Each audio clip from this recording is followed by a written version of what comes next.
Everyone's attention, please. Thank you guys very much. There'll be plenty of time to socialize. We have this space today, and we don't have to do this very quickly. All right, so I want to introduce our speaker today. Sanjay he's well known by the community, one of our stellar contributors. Without further ado, I'll let him introduce. Well, for a data scientist, I think John, your statistics is terrible. But thanks to John, Lindsay, and Jason, these are the three pillars of the data science community for the meetup in the town.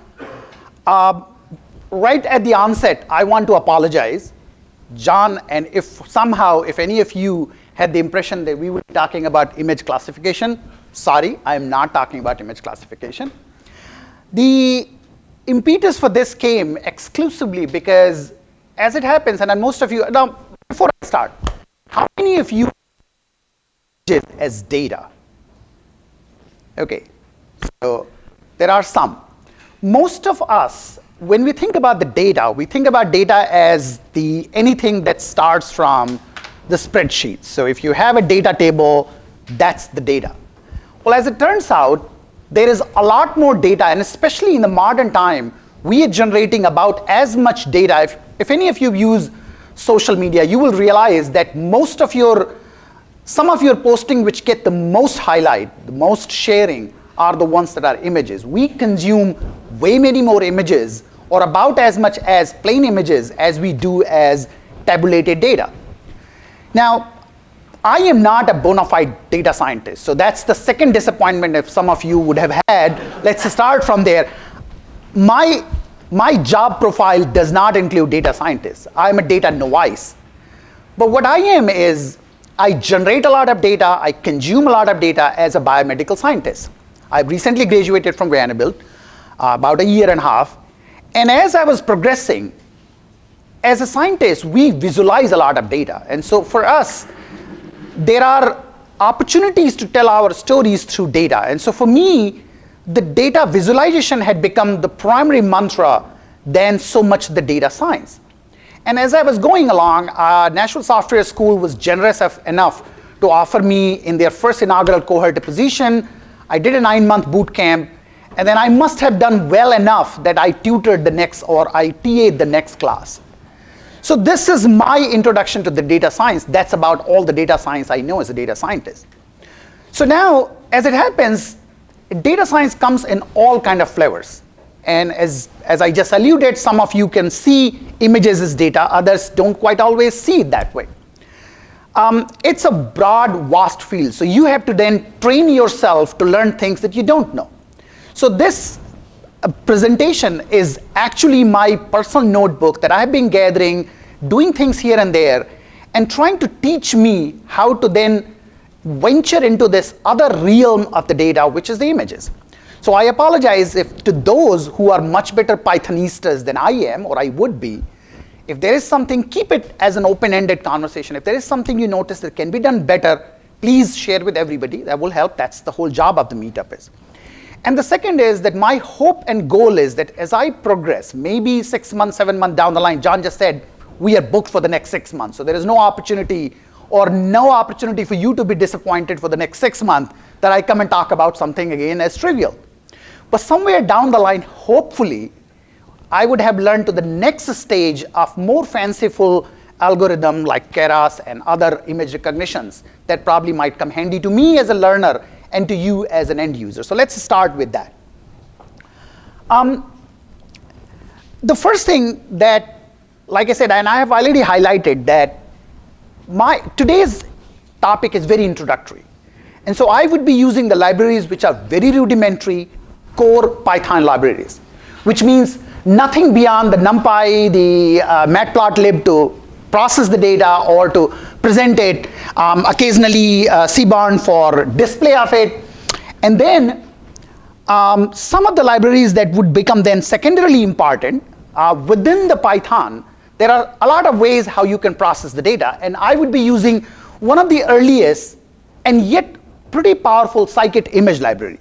So we will be importing these libraries as the scikit image. And there is a whole bunch of modules, why they are, what do they do, they should become obvious as we go forward. The other thing I want to tell, I did not share, and I want conversational and interactive. I have not shared this primarily with a reason, because most of it is not, things are out there. What I've done is cobbled together for my own self-learning sake. But if anybody is interested, I would be very happy to share this. But I haven't uploaded to Git because I didn't see the need of it. It's not gonna make anything new. It's already out there. So with that, let's start with the very first thing. And what we're gonna do, let's concoct a simple image. So there is a simple NumPy array, call it chessboard. You create a 9x9 grid of zeros, and then you swap it, you broadcast them, so you make these, you broadcast it, and now we convert them to 0, 1 zeros. And then, once we have done that, let's do it to the second axis, and now you have a familiar grid of 0, 1, 0, 1. Once we render this, this rendition would look like something like a chessboard. So what I've done, I've just used simple matplotlib image show, which is the imshow, and one that imshow renders it renders it into a chessboard. Now, one of the odd things you have to notice is that this is not a pure white. And one reason is because imshow's default color map, and this is where the other process comes. The colors are an odd thing. They are perceptual. So when we think about the color default here is the way it is. So if you want to look at normal white, we can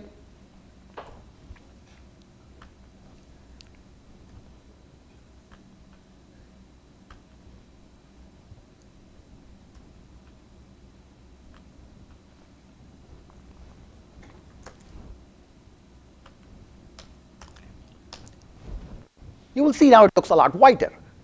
So this is a familiar black and white grid of chessboard. Now, those who are not very frequent consumer of the image as a data notice there is something unusual compared to the normal plot. You see the axis labels go from downward. And the reason is because image as it is rendered as a NumPy array.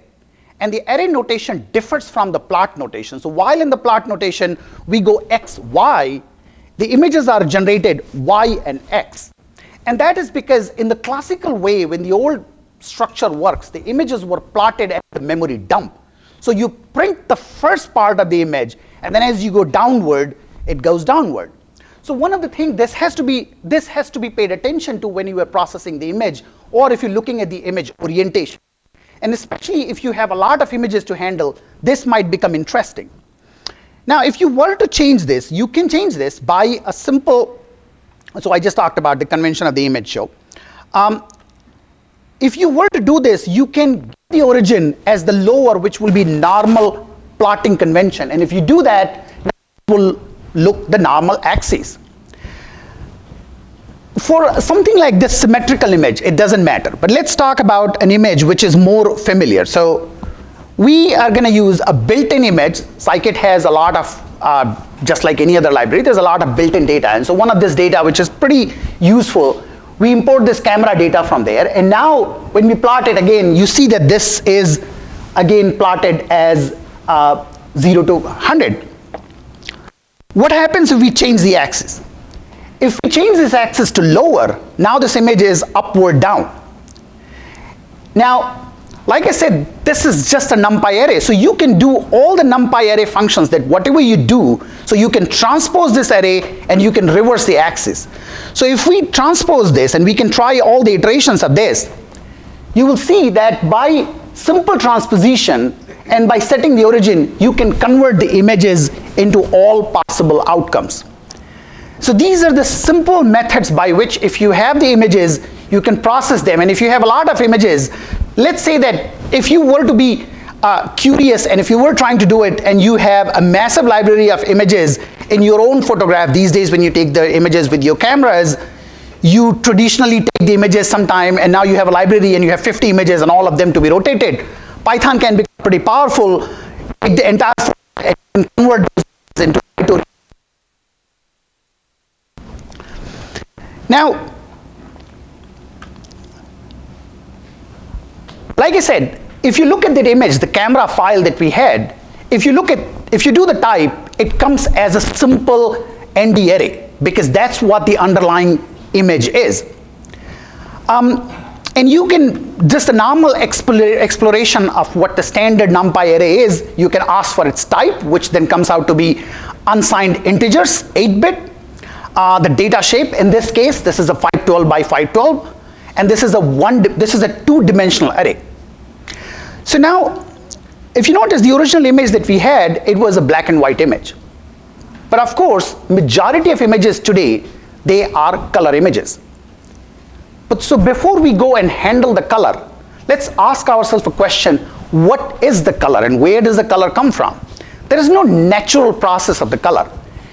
Most of you know dogs see colors dogs see the world in fewer colors than humans. We are one of those animals among the entire biological kingdom which we know of. We can see such a vivid imagery of colors. So where do the colors come from? Most of you would remember from your regular high school biology that eye is the one that is, as they say, window of the universe. The light is collected, focused, and then focused on the retina. And on the retina, there are these cones and rods. Rods, these are the photoreceptors onto which the rays fall. Then they create a perception which is then perceived by the brain, and from there the colors are generated. Rods, they are sensitive to the dark, very low luminosity. So technically, they are always claimed to be the one that detect the dark from light, although it's a slightly more complicated than that. But the difference is that rods don't have a color perception, whereas the cones, they come in 3 different flavors. And so because of that, when the light falls onto them and when those chemical processes are done, our brain then understands them as the color. And this is from where the concept of the trichromy come from. And what it means is that there are these 3 cones. So there are S cones, M cones, and L cones, and the reason why they are numbered, or the reason why they are named such, is because the wavelength which triggers their response is what it is. So the S cones, so-called the blue cones, they have a response curve which peaks at the shorter wavelength. Whereas the L cones, the long cones, they are called so because they are triggered at the higher wavelength, which is the L. Now if you look here, the blue end is pretty far from the perception of the so-called green and the red. But the green here is notorious because the green spreads into the blue, but majority into the red. So what that means is that if there was an equal amount of light, and if you had the equal amount of colors, we as humans are far more, which means at the same amount of everything else, if you had the green light, that will trigger the red as well as part. In the natural life, we cannot have equal response for all of them. And what that means is that then we end up having what is called the luminosity function, which means that at the equal light, because of the spectral overlap, we are more sensitive to yellow-green. All of that matters when you have to take this information and convert into the NumPy arrays, and then they have to be processed, which means to convert a number, we just cannot take the intensity of each color, set it as a 1, 0, just the way I did it for the black and white. So in the black and white, it's simple. Grayscale image, you can set 0 is no color, and 1 is the max color, and so you have the max black and max white. For colors, it's not as simple.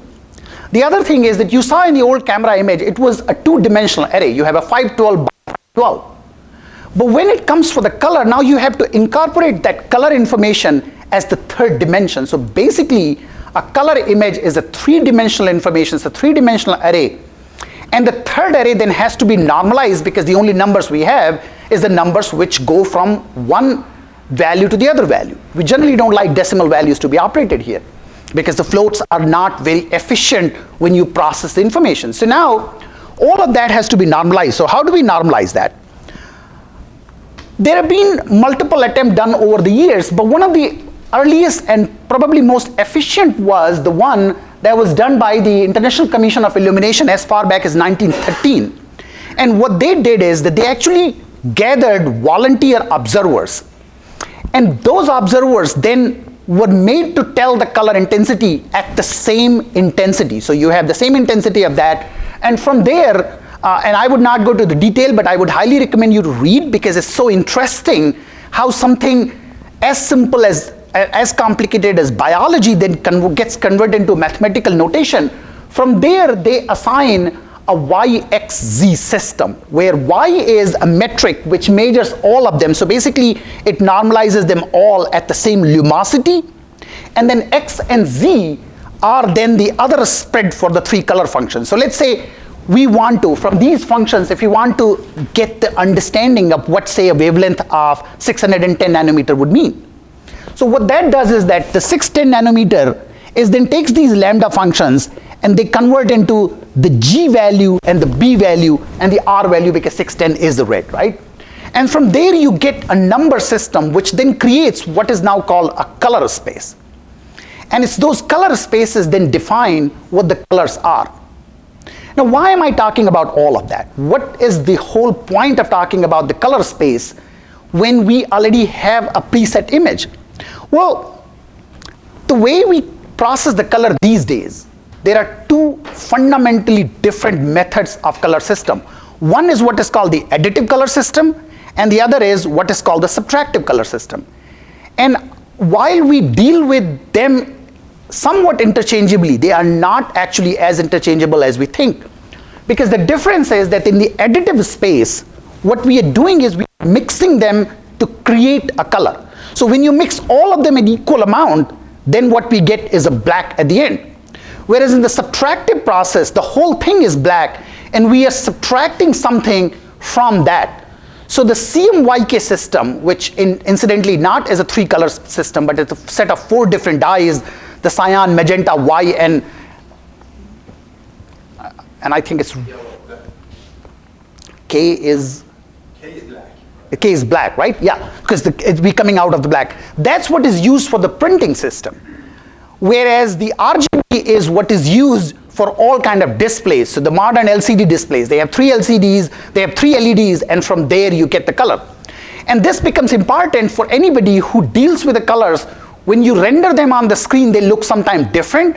And when you print them, if they surprise you, it's primarily because the printing process tries to emulate and uses the RGB notation, and then comes a close approximation of that in the CMYK space.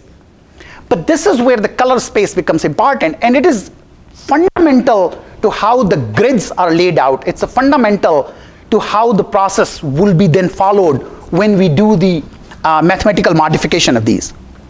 So after all this theory, let's go back to our original image.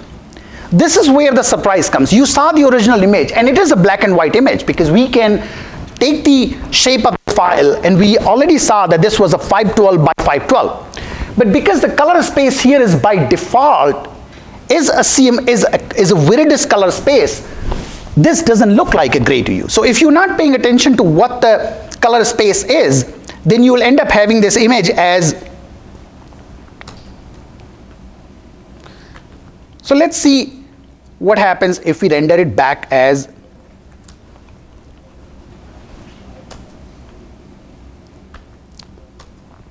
You see, this looks familiar black and white again.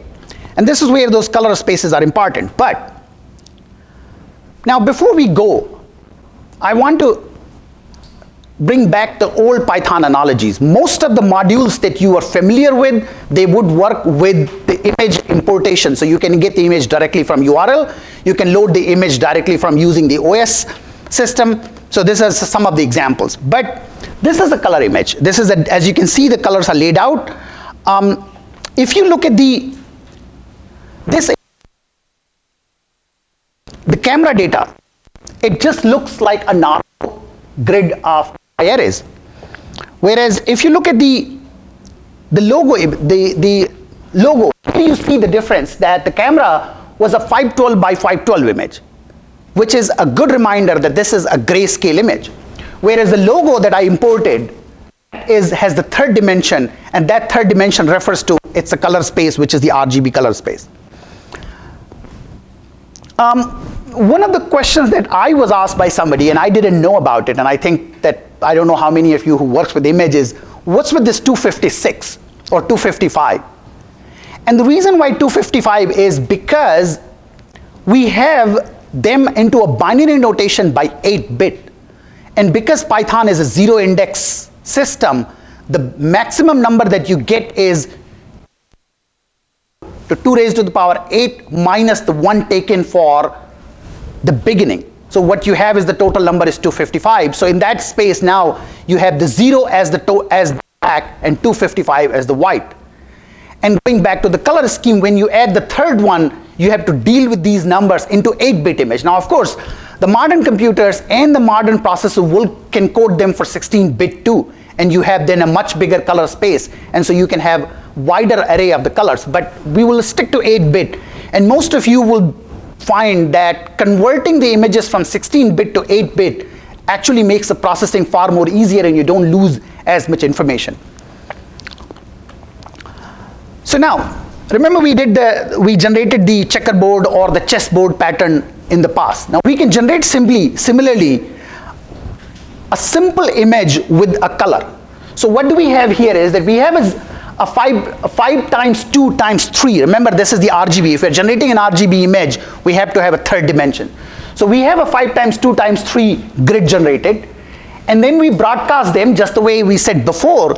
What I'm doing here is that I'm assigning only the third one for the 0 as a 255, because in RGB notation, 255 would be the highest for R, and then 0 for G and 0 for blue. So if we set them to 255, 0 and 0, and once we render it, as you see here, what we get is a red box. Now if we change these numbers, so let's say that we change this,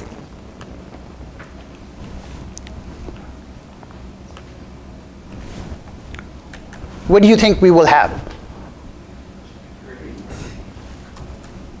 That is green. So basically that's the underlying principle or underlying values behind the color systems.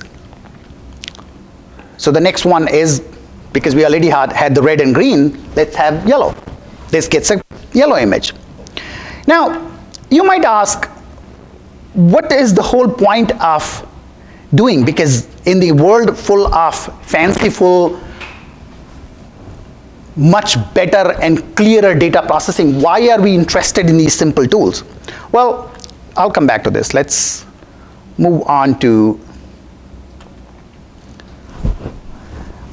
most of you would have seen the satellite imageries, and you will see them that there are fanciful colors, green, lush forest, and whatnot. The problem is that that's not how satellites see. What satellites see, so an imaging satellite would have, say, 10 different transponders, each of them gathering image into a different part of the wavelength. So you might have an infrared, you might have a UV, and you might have magnetic sphere, or individually assign a spectral monitor. Each of them will see things into a grayscale image, max for something, and nothing for something. So let's say that you have an infrared camera.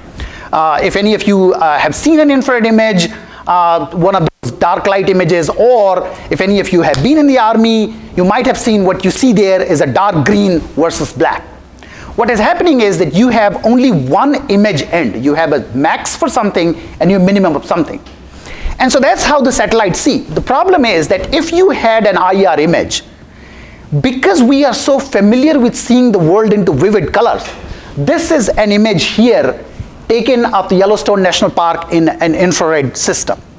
As you can see, the blue is the coldest, red is the hottest, but that's not what we are used to seeing it. This bewilders our imagination. This makes it difficult for us to understand. So what is it done is that the satellite images are then artificially colored. And the way the coloring is done, let's say that we have a camera, which say we have a satellite, which has been taking images into these 7 bands. What you have is that depending on which band you want to pick up.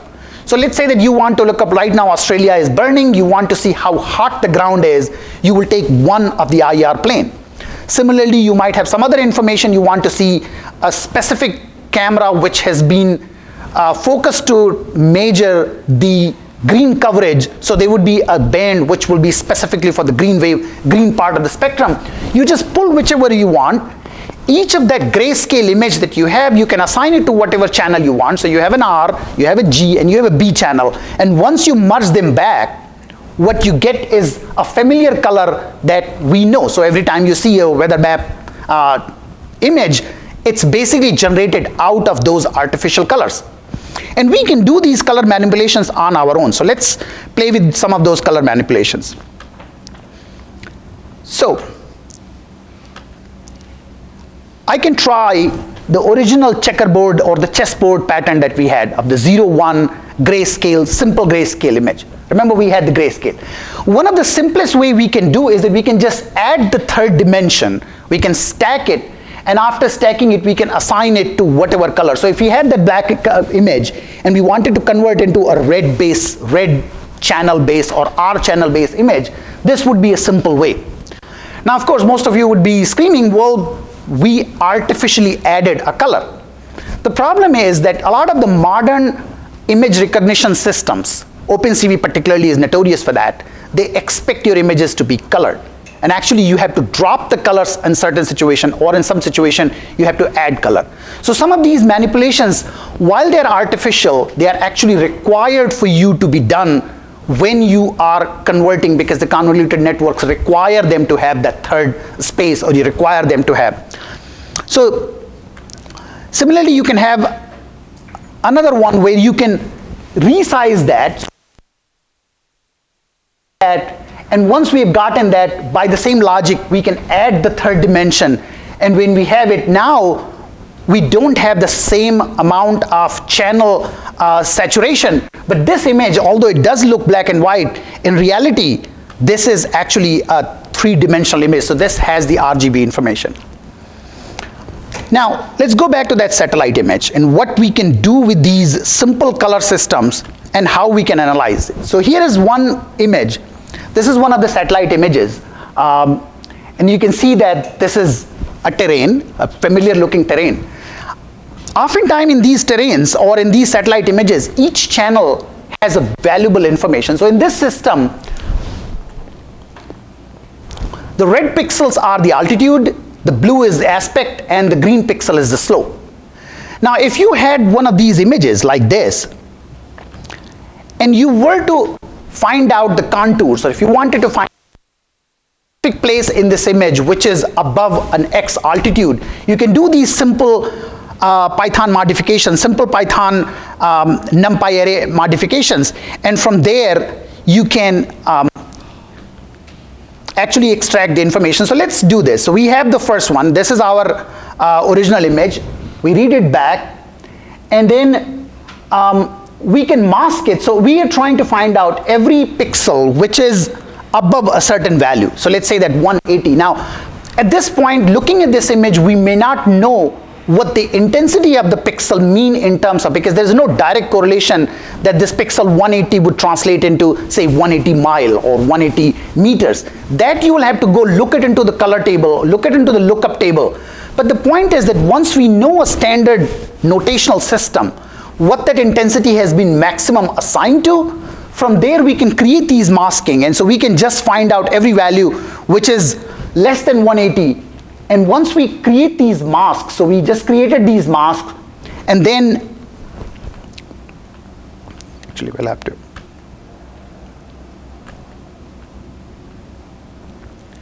and once we plot them,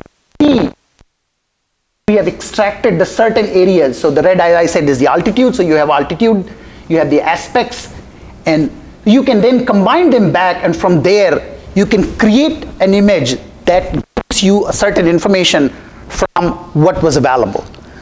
And as you can see that some of these things are pretty simple, they are very intuitive, and they do not require a lot of fanciful algorithms to extract simple information from these simple images, just utilizing the simple NumPy arrays and the NumPy modifications.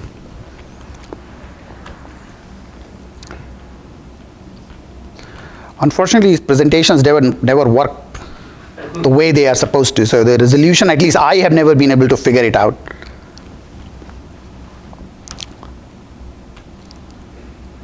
I suppose you can hide the code, but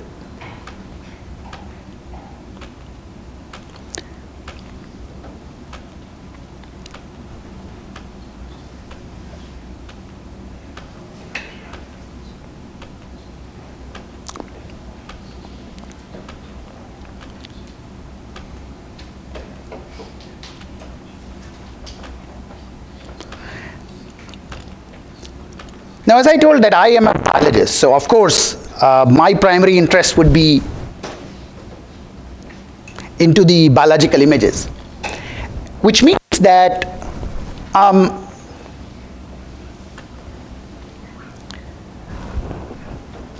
even for these images, like I said, that each image has a certain value. There is a certain information. And if you were interested from a color image and you wanted only that particular layer, so remember I told you that the way you get the satellite image is that these are composites created from from multiple layers, and from those layers, somebody, either you have done or somebody else, has extracted a certain layer of information, whether it is the heat information that you got from or whether you got the ground coverage information that came from the green channel, or if you just wanted to look at the water, you had a water specific reflectance. You have now created a composite layer. But what if you had to go backward and get the information which was only in that certain channel?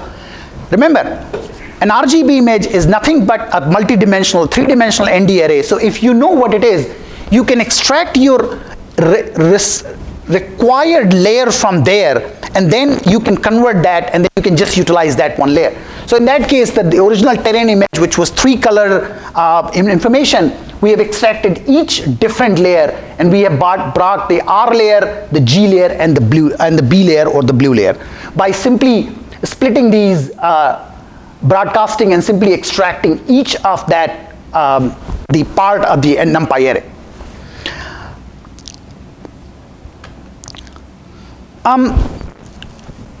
But when we have these images, the question that always comes, and this is where an information where this is the second stage of trying to figure out or trying to extract valuable information from an image. How do we know? We know that by perception we can tell what is the information and what is the background. To make the computer understand that, we have to come up with some kind of an understanding of what is the background and what is the image. So what do I mean by that? Let's say that we look at an image of, say this. Lucky for the biologists, they already know what this is, but basically what we have is we have a micrograph of these bacteria. As you see there is this, from our eye, we can tell very easily this is the background and these are the object of interest. So this is basically what these are. These are bacteria and these are not. And of course there are other specks of things that are not bacteria, but they are not background. But if the computer has to know it, how is it going to know? What do you think is the logic would be applied? And this is where the first stage of the image manipulation comes, is what is called the segmentation. And segmentation is simply segmenting the image or the information of the image or the intensity of that into bins. What is valuable and what is not. And then once you have figured out what is the way, then you mask what is not useful and you extract what is needed. So let's try some of that.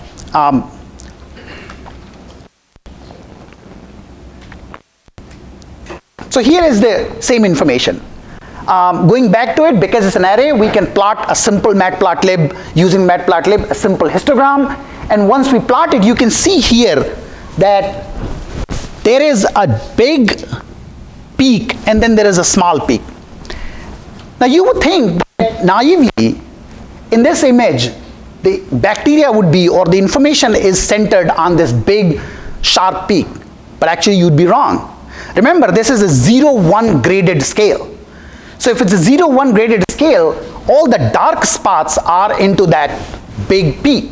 So that's not where the information is. The information here is in this little shallow peak here, which is what the bacteria is, or which is what the information that is contained into the bacteria, and most of the background is into this big central peak. Now, the first pass, we can guess what that boundary between those peaks is. And as you can see, we can draw a line at somewhere at around this, because we know that there is about one hump here and one of the hump here. I can always convert this into a log plot and it would look better. But this would be a manual process. But let's say that we do this manual. And if we do this manually, then the next stage would be, now once we got in this, we've drawn the boundary, and what we have to do, the next stage is what is called the thresholding. we have to choose somehow what is the minimum threshold for us to call what is background and what is not. So segmentation is the end product of the thresholding process. So this line here that I've drawn, I would call it a threshold value. This is the threshold value I'm arbitrarily defining. There is no perfect way for you to tell what is the genuine threshold. Even if you train a computer model, at the end of it, that is still an arbitrary definition, because the definition is how good you can predict and how good you can find from what is known. But the bottom line is, we're going to threshold, and once we have threshold, we're going to segment this information into two classes or two parts, one what is valuable and what else is the background. So if you do the manual thresholding, remember we set it up to 300 because that was iterative 300. So we set this threshold to be 300, and now we choose everything that is below that threshold. So we set up the threshold, and again by simple manipulation, we created this image out of the original image by subtracting the thresholds, and then from there we created an image and we just plot it, and you can see that this 300 cutoff works reasonably well, except there are a bunch of these specks. Now remember, this green is just an artificial color. We can change it to whatever color we want. There are a lot of these specks which are not actual bacteria, obviously. I mean, at least trained eye can tell that. And that's the problem with these manual thresholding methods. So obviously this would not be the perfect way. Now, we could have gotten around with this problem if we had a better quality image. So let's say that we take this same image that we saw that, and again the biologists are lucky that we as a biologist can have an image where we can take the image into a black and white, what we call the phase contrast, or we can have these bacteria which had fluorescence built into them. So there is a fluorescence, green fluorescence, and if we do that, now we have a much better contrast because nothing natural would have that fluorescence. So now, as you can see, compared to the previous image, this is a much brighter image. And you would think that if we have such an image, this would be very easy to segment because the background here is far more easier to pick and rest of it is very clear. The problem is in the real life, it's not always the case. One, the fluorescence can come from a lot of places. Two, a CCD camera that you took the image might have a defective pixel, and one of the pixel might be too bright, which you cannot spot it here. But if you do a more astute observation, you will find that there is this one little speck of pretty bright which is out there, and that's because the CCD camera is defective. So if this is the case, then for us to do the manual segmentation or even an automated segmentation would not be perfect because we have to take care of this. Now you can see that this is a one lone orphan spot out of the middle of nowhere, which tells that it's in a neighborhood where it shouldn't belong. And that kind of a neighborhood logic then can be used to isolate a random spot from rest of the background. And we'll come to that later, but let's first go with this as it is. So what that means is that we can create a filter which then would literally filter the information from the noise. And there are lots of filters. There is no limit of filters depending on what you need. There is a lot of filters. But basically what we are doing is that we are creating a structural element. And that structural element, then we take that element and pass it along over the entire image. We can iterate it and move it really fast. And by doing it, then by passing it, we take the median of that filter, and that filter will then decide whether this part belongs to where it is or it doesn't. And there are lots of filters. There is no shortage of it, but it's always good to start with something that is simple. And one of them here, then I would call it, which is very regularly called as the median filter, which means that you look at the spread of that information and you look at what the median is, and you ask yourself, well, this is probably what that is, and everything that is not in the median, then that becomes a segment, and you move around that and the entire segment and filter out what doesn't belong to the median. So if we did one of those median filters, which is in this case here, we just create a 3 by 3 pixel square. So this is a 3 by 3 pixel square. And then we just import the median filter from the scikit image. And then when we apply it on this 3 by 3 pixel square size, Depending on what the size of the image is, you might like to have a square, or you might like to have an ellipsoid or circular.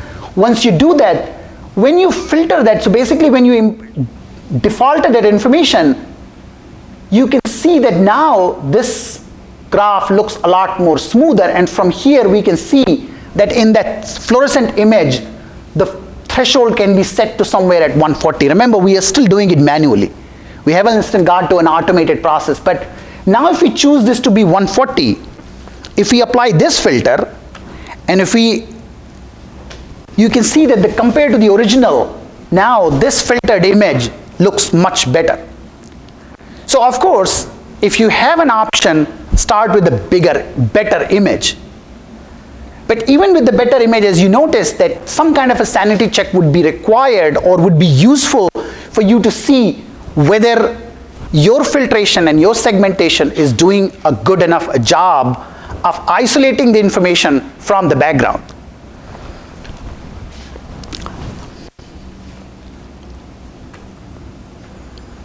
Now, this is to display the same image, and I'm just showing it into a artificial color, just the same way as we did before. But like I said, the manual process is definitely not going to be functioning because you can eyeball only so much. So of course, why else we are a data scientist if we don't have an automation or we don't want to do it automated? There are lots of ways to do this thresholding, but one of the tested and one of the better used method was proposed way back in 1910s by this Japanese scientist called Otsu.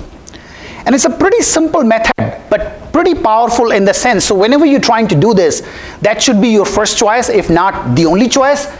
And basically what this is trying to do is that, let's say that we have a very simple image like this, and of course this is too simplistic. And these are the pixel density distributions. So you have the number of pixels that are in that. You can see that there is one part of the image which is on here and the other is down there. What the Otsu's method tries to do is it tries to define iteratively a place where the cutoff is such between the background and the information in such a way that the variance between the class and out of the class has been minimized. And so by doing so, you can see that a cutoff of 3 gives a very good end of these. So these are the information according to this. This would be an information, and rest of that would be the background. Now, the mathematics that goes behind is obviously complicated, but it's good to know what goes underneath them if you're applying those methods, either the filters or the threshold, because as you can imagine, based on what you applied, you are going to leave some information and extract some information, because what you're trying to do is what literally we can call is creating a contrast. You're making a better image by segmenting them into a background and not. It is obvious that you will leave behind some information. So if your information is really minute, if you applied a filter which is not perfect or is not suitable, you might then filter that information and you leave it behind. But let's say that we try this Otsu's method, which is, like I said, is the very first one. So we try this Otsu's method. All you do, there is a library of filters. We apply the threshold Otsu. We apply it onto the original image, which in this case was called phase. And once we have gotten the threshold created for both of them, so we got this one image, and this was the other image that was the filtered.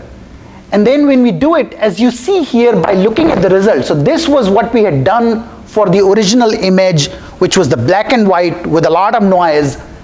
We had thought it to be a 300. And it's obviously, if you recall, it looked pretty noisy because there are lots of reasons which were left behind. The Otsu thought it's 437. But for the better quality image, we eyeballed it to be 140. And the Otsu find it to be 135. So of course there's a very good match. The question is why that method failed so miserably when we eyeballed our noisy image, but then why it works so well on the good quality image. And the reason is because, going back to the sanity check, the Otsu's method, if you recall, what it is trying to do is it's trying to extract the information from the background, assuming that there is a bimodal distribution, which, as it happened into the noisy image, is not actually a bimodal distribution. So here is the our original black and white image. You see that there is one mode here, but then there is a large tail which is pretty noisy. And because of that, Otsu's does a very terrible job. Whereas for the good quality image, as you see here, it's a very distinct bimodal. There's a sharp peak here and then there's a sharp peak here. And so therefore, the eyeball and the algorithm work pretty well. So in this case, probably this is not a better choice. So then the second choice for you would be to use a Gaussian filter. And Gaussian filter takes that to the next stage, and there you can define what is your allowed sigma value, or what is your allowed standard deviation is at each end of the label. And you can play with the sigma values, and you might get a better sense of, because you are blurring some part of the image and you're extracting some part of the image. And we will apply that further down in some other images which are even more noisier. So that's what I said, that it's basically the bimodal image, and that's the problem with this. Now that we have segmented, so now we have had the background separated from the information, some of the simplest thing, I mean, we can do a lot of things, but one of the simplest thing we can do, we can just add all the arrays, in this case the pixel information, and from there we can say, well, what's the total area of the bacteria? And that's pretty simple because we already have all of that. So we just compute the area by summing all of that number of pixels, and we can print them out. Now, if we just print it out, what we get is 37,945 pixels, which may or may not mean anything if we don't know what the interpixel distance is. So what we need to now do is convert with these two pixels, because remember, each information is only one pixel. So we convert the gap between them, and if we just apply that, so in this case, for this particular camera, we knew that the pixel distance was 0.063 per micron. So we do that, we just multiply that with the numbers, and from there we get the 150 square microns. Some of these simple things can become very powerful when then put into the logic, especially if you are one of those people who are gathering a lot of images. From there, you want to add up all the bacterial area, which then translates into how fast they are growing. And if you want to do one of those studies, then some of these automated tools, using some very simple techniques, can still be very powerful, and then put together they can lead to some very elegant information. So now what next? Of course, like I said, this is a very simple step towards what can be done into much, much better. Now, of course, there are lots of libraries. Scikit-image is only the first stage of it. It's very powerful. It has a lot of things, and it can create some wonderful results based on what you want to do, and I will probably cover them somewhere down the line. But obviously, this is not the only one. I mean, most of you would have heard of the OpenCV because it's far more powerful. It has a lot of toolkits, but in between, you have to take the balance of can you operate them everywhere, because one of the problem is that now with the advent of the information-based prediction methods, what you do require is a very high processing capacity and a capacity to run a lot of things onto. So one of the reasons why some of the other elegant tools like Keras cannot be done all the time is because my computer may not support them here in this limited infrastructure requirement. So you might have to go step by step. So I have my three choices, not that these are the only one, but you can go with the scikit-image, which is the first one. Mahotas is an old, it is written on C++, pretty powerful, very versatile, and if that doesn't work your job, then OpenCV is, of course, a method to go. So let's try with the Mahotas. This is one of the images that is built into the Mahotas library. So we extract that library, just display it. Again, I think this is purposely made in such a way that there are some very bright spots, so you have these very bright cells among a whole sea of very dull images. Let's see if we can apply the same kind of principles here. So now, so we already talked about the segmentation and threshold.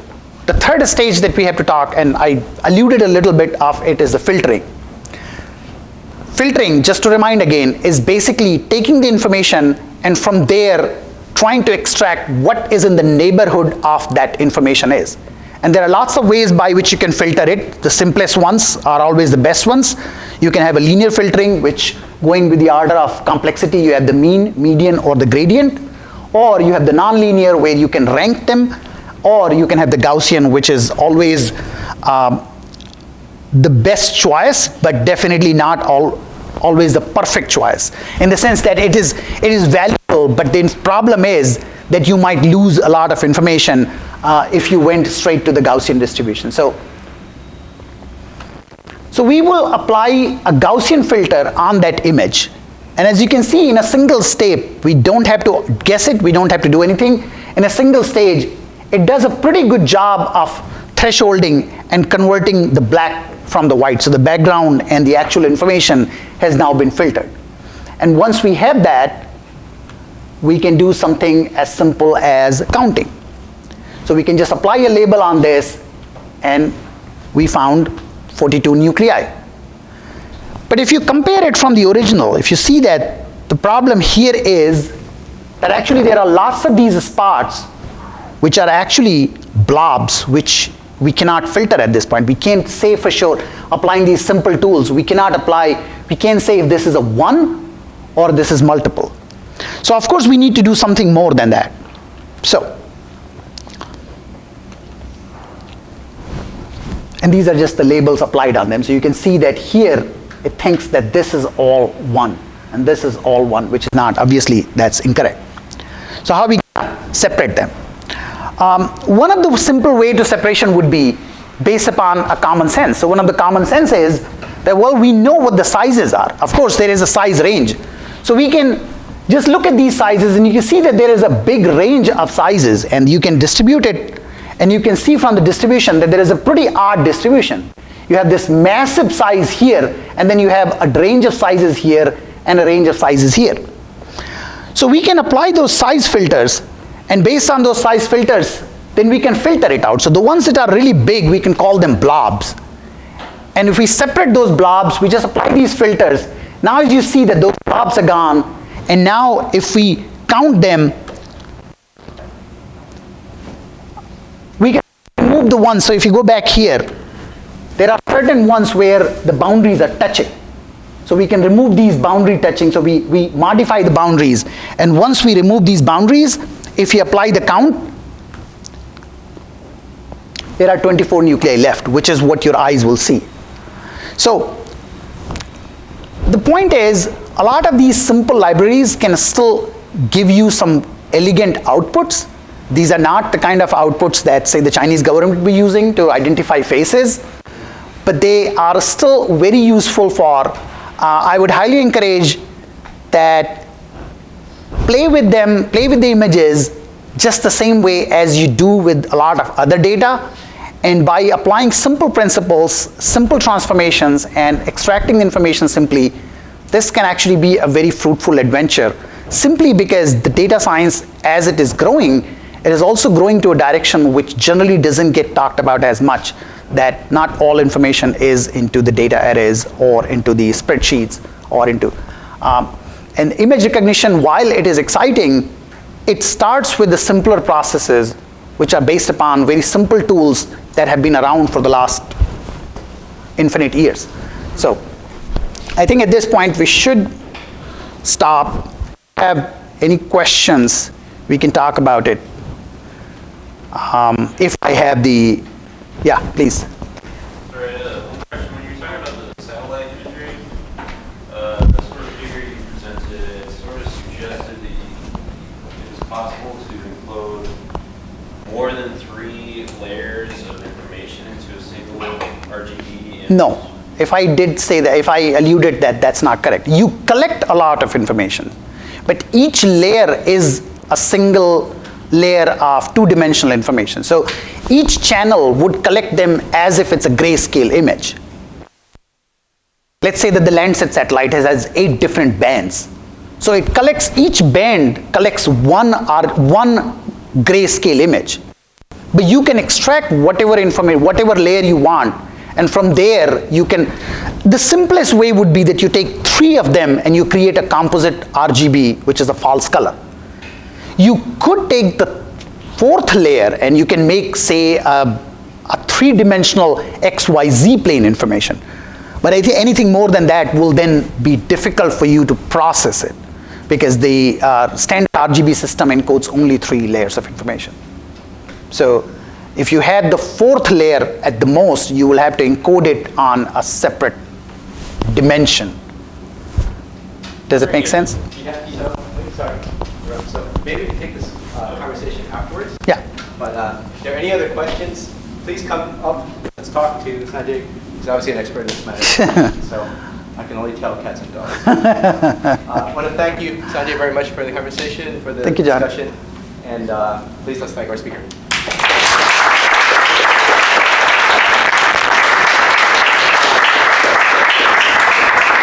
Again, your role here, your goal is to meet someone. So